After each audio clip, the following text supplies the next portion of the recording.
Mudita. My name is Cerise Marcela. Welcome to my small apartment here. So this is my house for the past year, and I like the monochromatic color with some flares. So you can see there's a lot of white, and I threw you some tea.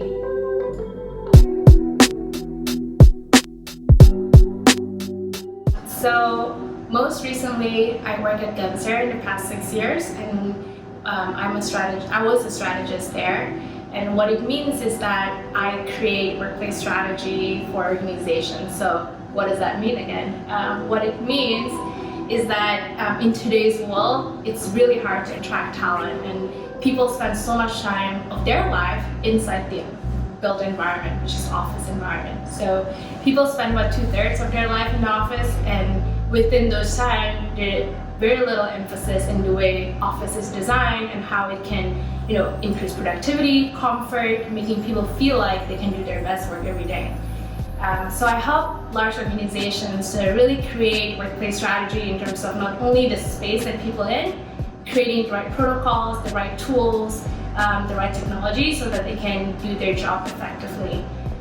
So one of the examples that I love so much is that most recently I work with Reebok. So shoe organization, they have a lot of different type of people working there as designers, developers, in business, manufacturing. So there's very different areas of workplace, and what I've done with them as a team with Gensler is to understand how does each group perform differently than others. How might the workplace can really create a space for them, very different type of job, very different type of activities, but then creating a space that is very cohesive, but still taking into considerations different functions that people have.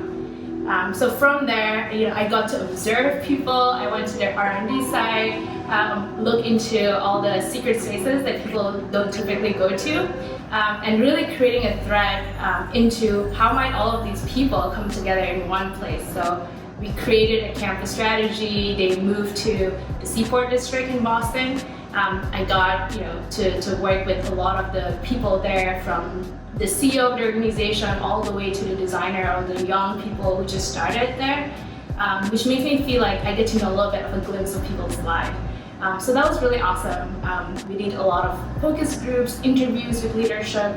So all of these touch points with different people help us to create strategy that is rooted on the people and creating solutions that make sense for organization in terms of business, culture, talent, and happiness of their employees. Yeah, and you've also been very helpful to a lot of people here in Boston. You serve as a committee member at Cornet, I believe, and you are a frequent contributor to their roundtable events. So can you just elaborate more on your mentorship passion and where did it all come from?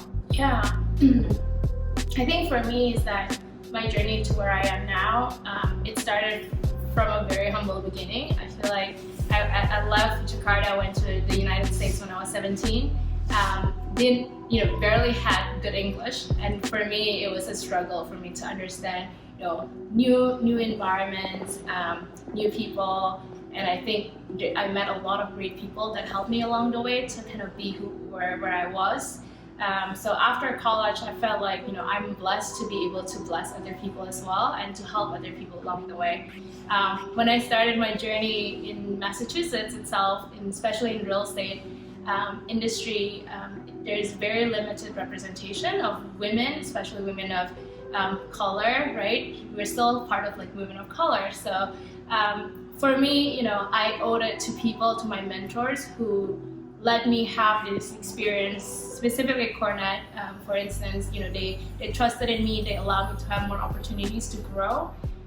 And so I felt like I owe it to other people. When you get something, you kind of have to let it flow to other people as well.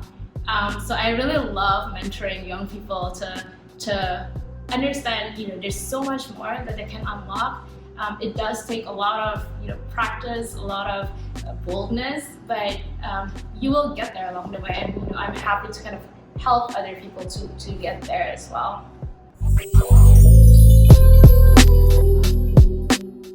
Well, we definitely want to hear more about you and learn from you.